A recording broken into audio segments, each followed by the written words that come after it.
Bonsoir à tous, j'espère que vous allez très bien. Moi, ça va. Je suis content de vous retrouver une fois de plus. Aujourd'hui, nous allons parler de consommation d'eau dans nos maisons et surtout de nos toilettes.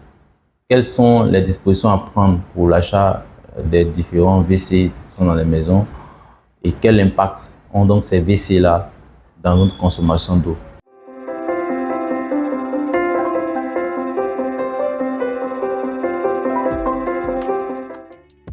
Alors, selon l'Institut national des statistiques et des études économiques, nos WC sont responsables d'environ 20 à 30% de la consommation d'eau potable dans la maison. Donc, ce qui veut dire que le choix des WC est quand même crucial si nous voulons économiser de l'argent. En Côte d'Ivoire, pour ce qui concerne les marchés standards, je ne parle pas ici de luxe, mais de marchés standards, nous avons deux grandes catégories de WC. La première catégorie, qui est la plus répandue, ce sont les WC à bouton unique.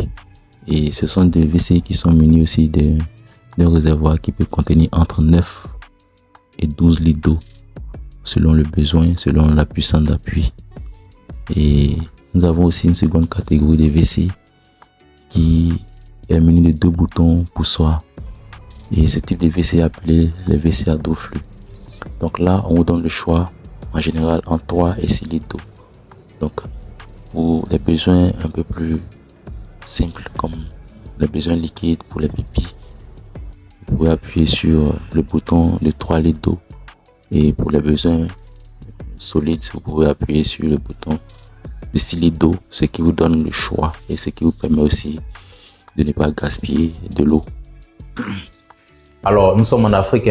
Si nous sommes dans une maison où il y a environ 10 personnes et que chacun rentre aux toilettes juste pour uriner, qui doit tirer la chasse d'eau pour 9 litres d'eau à la fin du mois, ça sera quand même une facture assez importante qu'on doit payer, alors que c'est des choses qu'on peut quand même éviter.